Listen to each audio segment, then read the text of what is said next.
Au nom du Père, du Fils et du Saint-Esprit. Amen. La paix de Jésus soit dans votre maison. J'espère que vous allez bien, que vous êtes dans la paix et la joie de Jésus. Alléluia.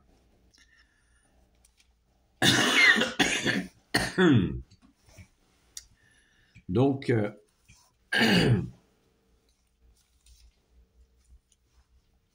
Saint Matthieu, chapitre 7, versets 7 à 12. Demandez et l'on vous donnera. Cherchez et vous trouverez. Frappez à la porte et l'on vous ouvrira. Car quiconque demande reçoit. Celui qui cherche trouve et l'on ouvre à celui qui frappe. Si votre fils vous demande du pain, lui donnerez-vous une pierre? Et s'il demande du poisson, lui donnerez-vous un serpent? Mauvais comme vous êtes, vous savez donner de bonnes choses à vos enfants, combien de plus alors votre Père qui est dans les cieux donnera-t-il de bonnes choses à ceux qui le prient? Faites donc pour les autres tout ce que vous voulez qu'on fasse pour vous, c'est bien ce que disent la loi et les prophètes. Merci Jésus pour ta parole. Alléluia. La loi et les prophètes. Eh bien, la loi et les prophètes, c'est Jésus. C'est toi, bien-aimé Jésus, à la transfiguration, nous l'avons compris, tu es la loi et les prophètes, réunis. Merci Jésus. Donc, Saint Matthieu, chapitre 7, versets 7 à 12, le fameux « Demandez, vous recevrez ». Alors, cette prière, ces demandes que nous avons, j'ai fait plusieurs vidéos, notamment une qui s'intitule « Pourquoi nous ne sommes pas exaucés ?» Parce que nous avons tendance à croire que la prière, la demande est une machine à café. On met 1 euro, la prière, et on obtient ce que l'on a pianoté sur la machine pour avoir tel type de café, etc., etc. Eh bien, c'est pas comme ça.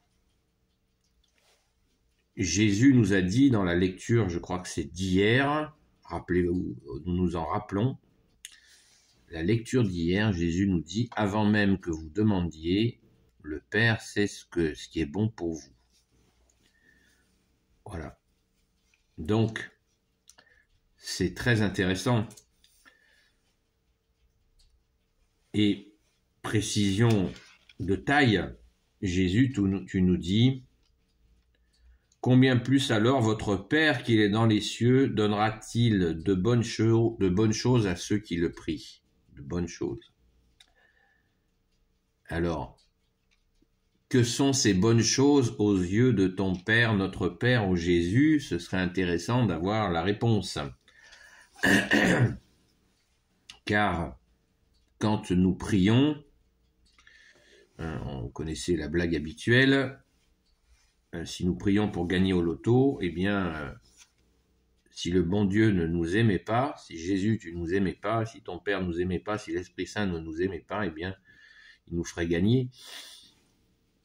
Il nous ferait gagner au loto parce que les soucis qui doivent venir avec sont certainement considérables. Donc, quand on gagne au loto, il apparaît évident que c'est pas un cadeau, c'est pas un cadeau de Dieu. Donc, si c'est pas un cadeau de Dieu, on peut imaginer de qui c'est un cadeau. Alors, au secours Jésus. Merci Jésus pour ton amour, merci à ton Père pour son amour, merci à l'Esprit Saint pour son amour. Nous croyons en ce Dieu en 3 personnes, la Sainte Trinité, qui est la Trinité d'amour. Donc, ce que nous considérons comme utile pour nous, l'est-ce vraiment? Ce que nous voulons, est-ce vraiment utile que Dieu le Père, Dieu le Fils Jésus, Dieu le Saint-Esprit nous le donne? Rien n'est moins sûr. Et puis, il y a aussi les dispositions je le dis dans ces vidéos, là je vous en reparle vite fait, est-ce que quand nous prions, nous faisons en sorte d'accueillir la grâce? Parce qu'il arrive, hélas, assez souvent, que des personnes prient et ont un comportement inverse. En disant, je prie par exemple pour aller à droite, et quand je me déplace, je vais à gauche. Donc, si je demande pour aller à droite, eh bien, si je vais à gauche, ça va être compliqué, y compris pour Dieu, de m'exaucer. Car si j'ai un comportement inverse à ma demande, et je pense que ça arrive plus souvent, ça nous arrive plus souvent que l'on ne croit. Et aussi d'autres éléments comme Jésus, tu fais aussi avec ton Père et l'Esprit Saint selon ce qu'il est possible humainement, parce que quand nous avons des demandes, il y a un rapport évident avec les humains qui nous environnent. Et le bon Dieu, tout Dieu qu'il est, eh bien, fait avec les humains, et des fois les humains font barrage. Alors quand les humains font barrage, Jésus, tu passes outre souvent, mais savons-nous l'identifier? Des fois on croit qu'on n'a pas été exaucé, alors quand on fait un pas sur le côté, on comprend qu'on a été exaucé, mais qu'on n'avait pas vu immédiatement. Vous voyez, ça s'appelle le discernement. Pensons-y, pensons-y. Car cette parole de demander, vous recevrez, elle est vérité, elle est active, comme toute ta parole, ô Jésus. La parole de Dieu est puissante, elle est agissante. Donc, je ne suis pas en train de dire de relativiser cette parole, bien au contraire, c'est vrai, demandez, vous recevrez. Mais est-ce que nous sommes dans l'étape que nous demandons? Parce que si on demande à Jésus, si nous disons à Jésus, tu es notre seul maître, et puis on lui demande d'avoir un professeur oriental, ça va être compliqué. D'avoir un bon professeur oriental, ça va être compliqué. Vous voyez, on ne ménage pas qui nous mèneraient dans des voies spirituelles qui n'ont rien à voir avec l'enseignement de Jésus. Je crois qu'il faut ménager les contradictions. Jésus, tu es notre seul maître, notre seul enseignant, notre seul médecin. On demande des guérisons, oui. Et est-ce que nous écoutons le seul médecin Jésus? Ou est-ce que nous sommes soumis à des humains? C'est la question. Les soumissions, nous avons des soumissions qui sont nombreuses, et Jésus, tu nous dis la vérité que tu es, vous rendra libre. Alors, que faire? Que peut faire Dieu le Père, Dieu le Fils Jésus, Dieu le Saint-Esprit? Bien sûr qu'il nous envoie les grâces, les secours, il nous envoie tout ce dont nous avons besoin, mais attrapons-nous la balle au vol? That is the question. C'est vraiment la question. Est-ce que nous-mêmes, quand nous nous mettons en route pour aller vers ce que nous voulons, où nous attendons que ça tombe tout cuit? Jésus, n'oubliez pas la formule, n'oublions pas, je me le dis aussi, quand Jésus guérit, qu'est-ce qu'il dit à celui qui ne marchait plus? Il dit, lève-toi et marche. Quand Jésus guérit l'aveugle, Jésus lui dit, est-ce que tu penses que je peux te rendre la vue? Et l'aveugle participe, il dit, oui, je le crois, je le crois. Même le païen, le centurion, qui demande à Jésus, alors qu'il n'a pas la foi, cet homme, En apparence, il l'a pas, mais il l'a effectivement en réalité, en vérité. Il demande à Jésus de guérir son serviteur. Jésus lui dit, je viens chez toi, et le gars il lui répond, non, non, non, je suis pas digne que tu rentres chez moi, mais dis seulement une parole, et mon serviteur sera guéri. Et Jésus est stupéfait, car il n'a jamais vu une telle foi, et ce type est païen, il ne croit pas. Et là, il croit, il voit Jésus, il croit. C'est dire, qui est Jésus? Il a vu la divinité de Jésus, il a vu que Jésus est Dieu, il a vu que Jésus, s'il disait, ton serviteur est guéri, il sera guéri. Effectivement, Jésus lui dit, rentre chez toi, il est guéri. Et le mec, il rentre chez lui, il demande à quelle heure il a été guéri, et il se rappelle qu'il a été guéri au moment où Jésus a dit, rentre chez toi, ton serviteur est guéri.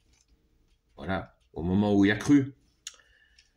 Donc, on ne peut pas faire abstraction de notre participation, c'est trop statique, nous sommes souvent trop statiques.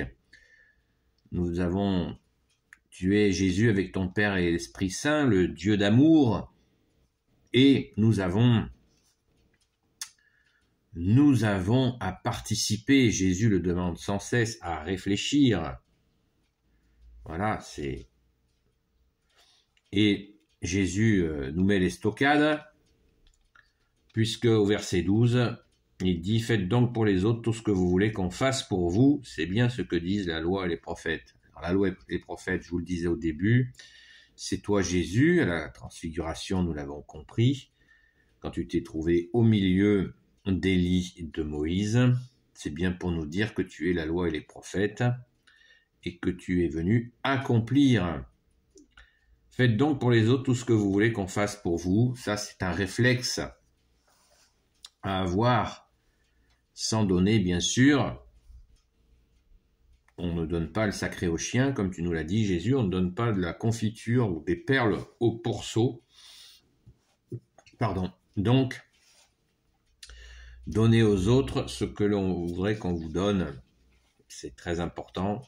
C'est une règle. Hein. Fais aux autres ce que tu voudrais qu'on te fasse. Merci Jésus pour cette parole. Si votre fils vous demande du pain, lui donnerez-vous une pierre, et s'il demande du poisson, lui donnerez-vous un serpent?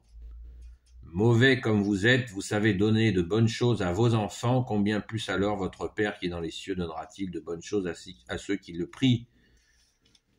Alors, Jésus, tu nous dis en verset 11, « Mauvais comme vous êtes, vous savez de donner de bonnes choses à vos enfants. » C'est un compliment détourné, mais il y a quand même, voilà, nous sommes capables de faire de mauvaises choses, ça c'est clair, merci Jésus, nous le savons, mais tu reconnais que, voilà, à ces enfants, eh bien, nous sommes capables de faire des beaux gestes. Eh bien, Jésus nous demande d'étendre ces beaux gestes à toutes les personnes, bien sûr, dans le discernement. Dans le discernement, je le disais récemment, ne pas se faire avoir par des petits malins, par le mauvais qui peut piéger notre charité. Ne séparons jamais charité et vérité.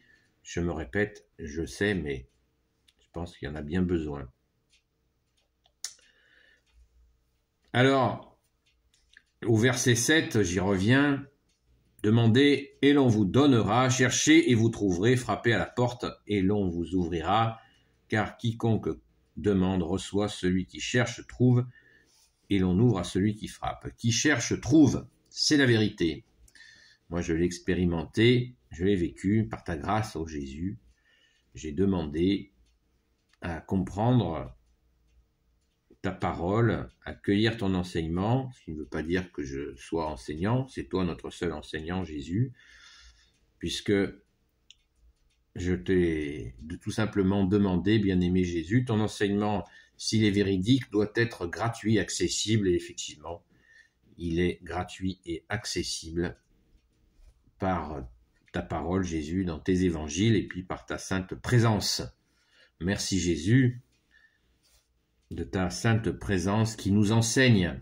Tu es au milieu de nous, tu as donné ta vie pour nous. Merci Jésus, tu es ressuscité et tu es resté là. Tu nous enseignes. C'est le nom de l'Emmanuel, Dieu avec nous. Merci Jésus. Alors, frappez et on vous ouvrira. Frappez à la porte. Ça, c'est toujours très important de ne pas l'oublier. Hein, parce que pour demander, il faut frapper.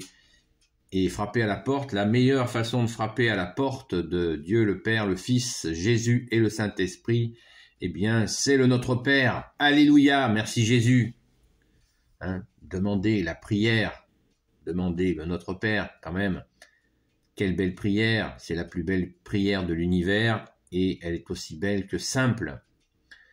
Hein, Jésus, dans son infini amour, car il est l'amour, tu es l'amour, bien-aimé Jésus, tu nous as donné une prière simple. Merci Jésus. Alléluia.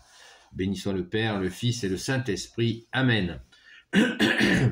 Ô Jésus, toi qui peux tout et qui portes tout, toi le Sauveur, toi l'Emmanuel, je te confie toutes celles et ceux qui regarderont cette vidéo, ainsi que leurs proches, selon ta sainte volonté. Ô Jésus, Sainte Marie, Reine des cieux, toi l'Immaculée Conception, toi qui écrases le serpent, toi qui as la lune sous tes pas, toi notre Mère, Notre-Dame, Saint Joseph, toi le juste et le saint, toi le sage, toi la terreur des démons, toi le saint gardien de la Sainte Église catholique apostolique. Saint Joseph que nous fêterons le 18 mars, préparons-nous, notez la date. Sainte Marie-Madeleine, notre chère sainte patronne, et vous, tous les saints et saintes amis de Jésus, Saint Michel Archange qui est comme Dieu, Saint Gabriel Archange, Saint Raphaël Archange et tes anges guérisseurs, et vous tous les anges qui servez Jésus, je vous confie toutes celles et ceux qui regarderont cette vidéo, ainsi que leurs proches, selon ta sainte volonté, ô Jésus. La fête de Sainte Marie-Madeleine, c'est le 22 juillet. Merci Jésus de nous avoir donné Sainte Marie-Madeleine comme sainte patronne. Donc, bonne méditation, et je vous dis, la paix de Jésus soit dans votre maison, et à très vite.